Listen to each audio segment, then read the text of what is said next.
Assalamualaikum warahmatullahi wabarakatuh. Alhamdulillah ala ni'matillah, la hawla wa la quwwata illa billahil aliyyil azim.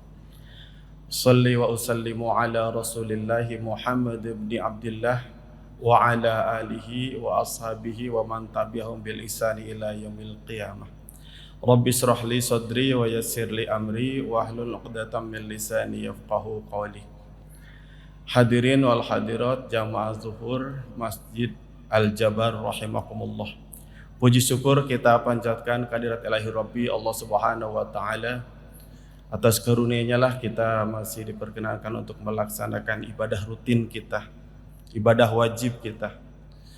Kemudian salawat dan salam kita sampaikan kehadiran baginda Rasulullah Muhammad sallallahu alaihi wasallam yang telah memberikan pencerahan kepada kita semua melalui warisan dan wasiatnya.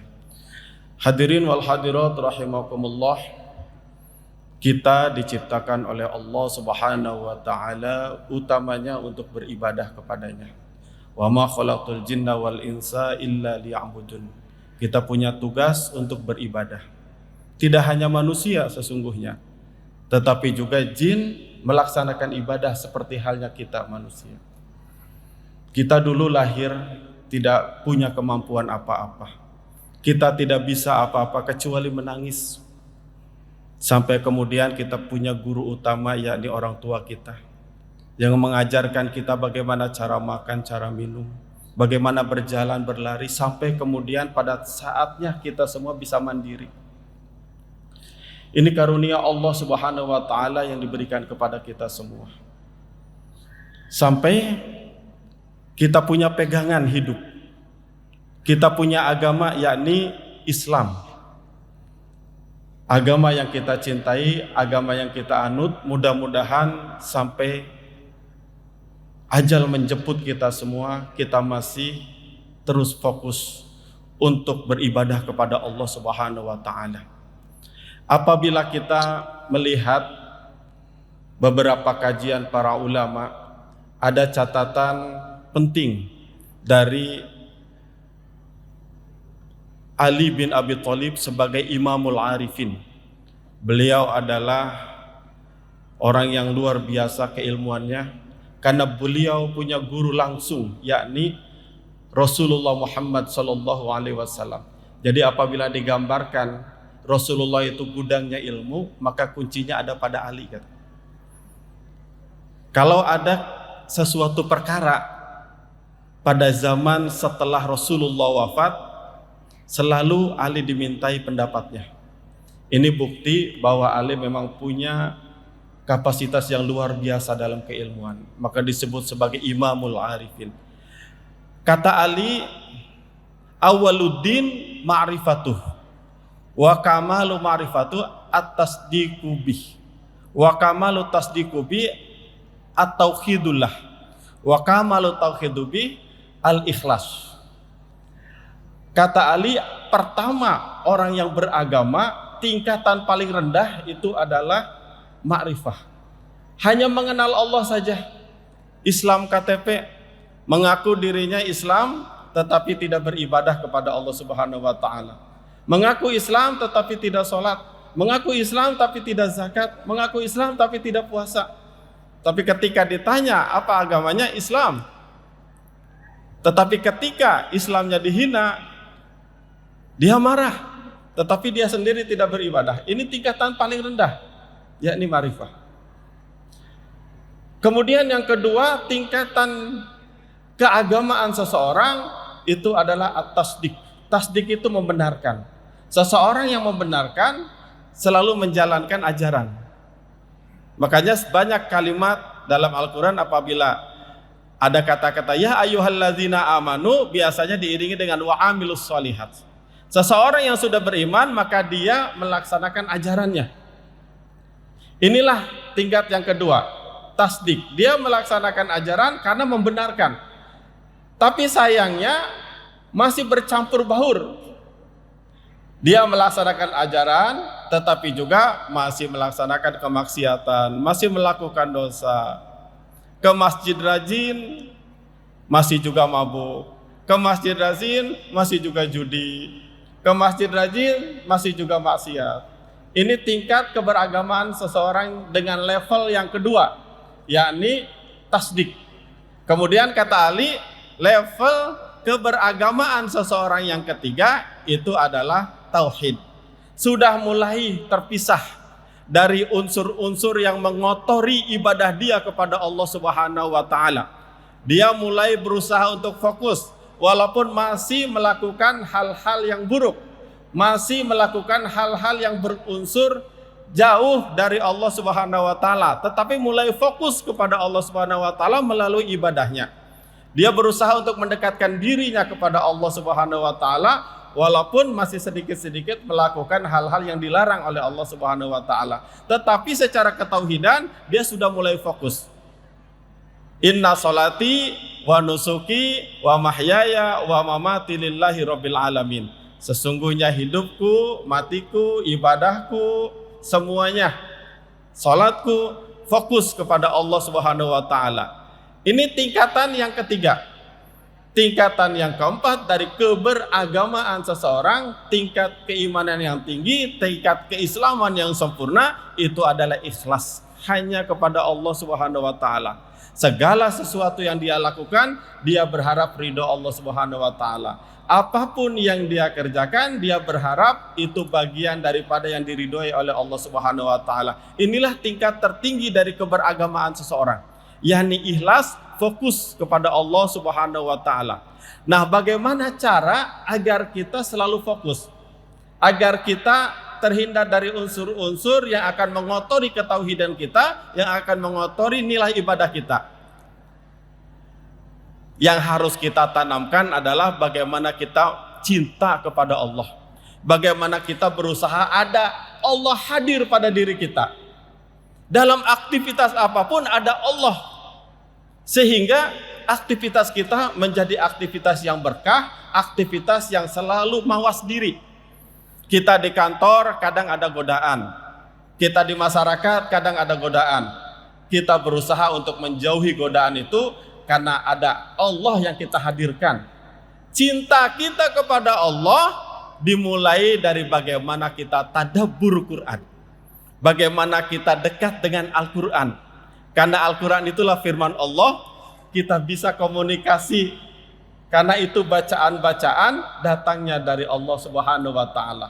Insya Allah apabila kita dekat dengan Al-Quran, tidak hanya Al-Quran itu menjadi pajangan di rumah, tidak hanya Al-Quran itu hanya ada di HP tapi tara dibuka, tetapi Al-Quran menjadi bagian yang paling sering harusnya kita baca dalam keseharian. Kalau kita baca medsos bisa berjam-jam, tetapi kadang-kadang kita lupa membaca Al-Quran. Sayang rasanya.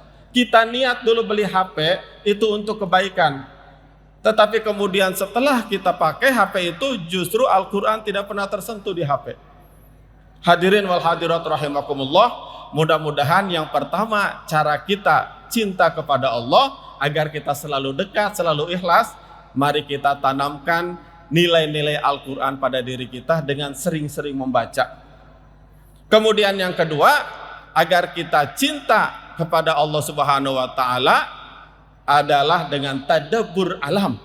Kita jalan-jalan kemana-mana sok sasapedahan, ngalabring, tetapi lupa bahwa itu adalah bagian yang harus kita syukuri. Apabila kita mau mengenal Allah Subhanahu wa taala, maka kenallah ciptaannya.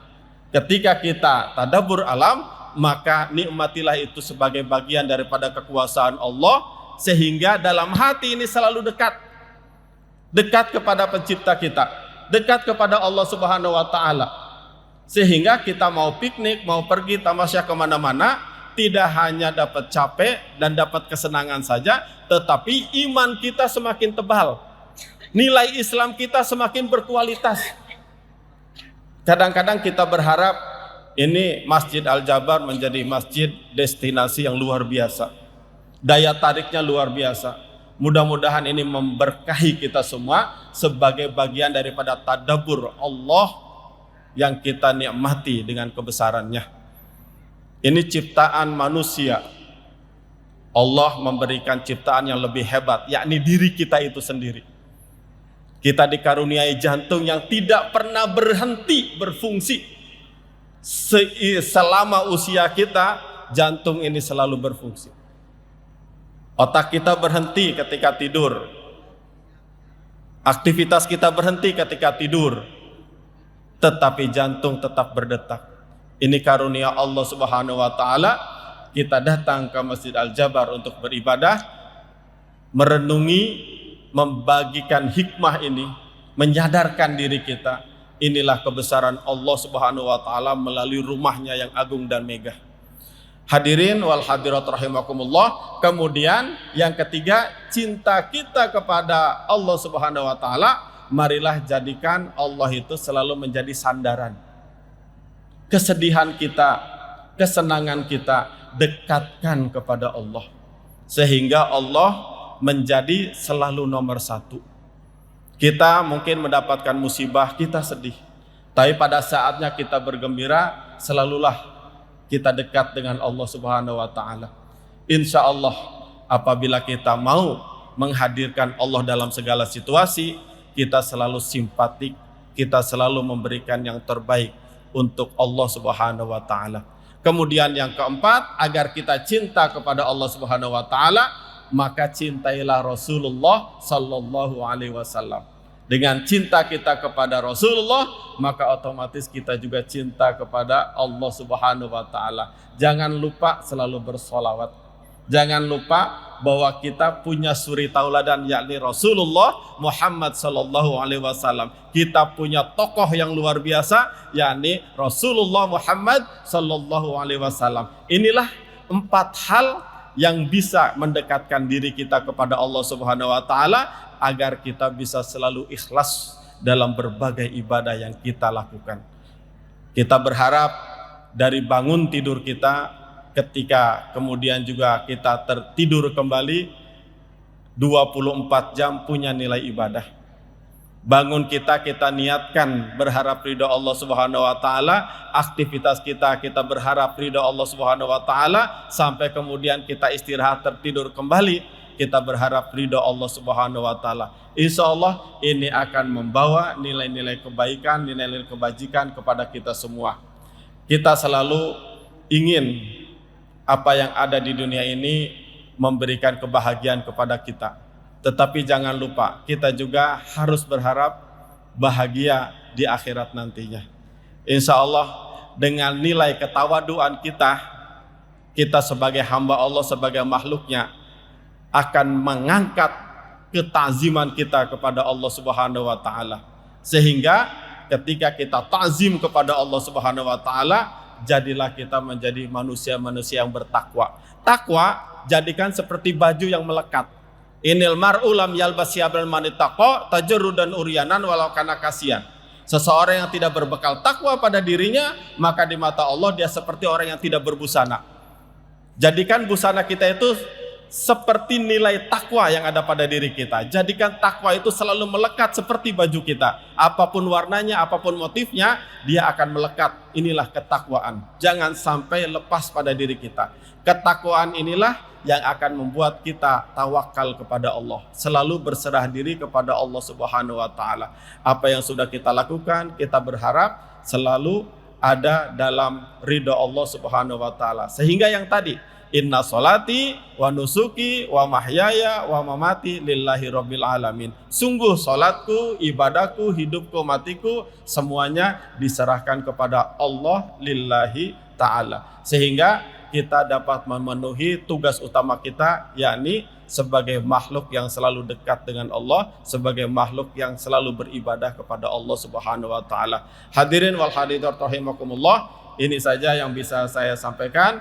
Mudah-mudahan bisa bermanfaat, mudah-mudahan kita semua dapat memberikan berkah dari kehidupan, dan kita datang ke sini bersama-sama dalam rangka mendekatkan diri kita kepada Allah Subhanahu wa taala. Mudah-mudahan kita termasuk bagian daripada hamba Allah dan umat Rasulullah sallallahu alaihi wasallam yang dibahagiakan di dunia dan dibahagiakan pula di akhirat nantinya. Semoga bermanfaat. Barakallahu li wa lakum. Assalamualaikum warahmatullahi wabarakatuh.